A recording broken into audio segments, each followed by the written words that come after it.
நம்ம கவிஞர் கண்ணதாசனின் சிறப்புக்கு புகழுக்கு பல ஆயிரம் காரணங்கள் இருந்தாலும் அதில் ஒரு காரணம் தான் சொல்ல வந்த பாடலின் முழு கருத்தையும் பல்லவியிலேயே நச்சென்று கூறிவிடுவது தான்.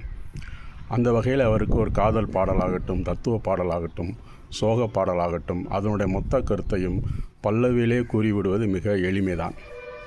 ஆனால் அவருக்கே ஒரு சவாலாகவும் அவருக்கு பிடித்தமான பாடலாகவும் அமைந்த ஒரு பாடல்தான் இது மாலை நேரத்து மயக்கம். அந்த படத்தினுடைய இயக்குனர் காட்சியை சொல்லுகிறார். இந்த பாடலிலே காதலை விரும்பி பாடுவதாகவும் காதலன் அதே காதலை வெறுத்து பாடுவதாகவும் அமைவதாக காட்சி சொல்லிவிடுகிறார். கவிஞர் அதை பல்லவியிலே கொண்டு வர வேண்டும் என்பதை யோசித்து தான் இப்படியாக அவர் ஆரம்பிக்கிறார்.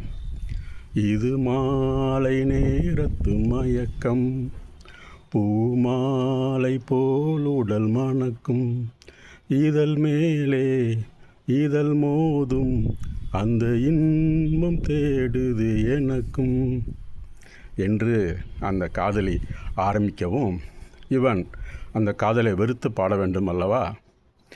இது கால தேவனின் கலக்கம், இதை காதல் என்பது வழக்கம், ஒரு ஆணும் ஒரு பெண்ணும் பெறப்போகும் துன்பத்தின் துவக்கம் என்று பல்லவியிலேயே மிக அருமையாக ஆரம்பித்திருப்பார். அதே போல் அந்த பாடலில் இடையிலேயே காதலை பற்றி வெறுத்து சொல்லுகின்ற வசனங்களிலே ஒன்று, இது ஓட்டை வீடு 9 வாசல், இதற்குள்ளே ஆசை என்ன. இந்த காதல் ஆசை இந்த உடம்புக்குள்ளே இருப்பது என்பது, இந்த உடல் என்பது ஓட்டை வீடு 9 வாசல் என்பதை சொல்லியிருப்பார். அதே போல் காதலை பற்றி சொல்லும் பொழுது, பாயில் படுத்து நோயில் வீழ்ந்தால் காதல் காணல் நீரே. நோய் வந்த பிறகு இந்த காதல் காணல் நீராக மாறிவிடும் என்று அதையும் சொல்லியிருப்பார்.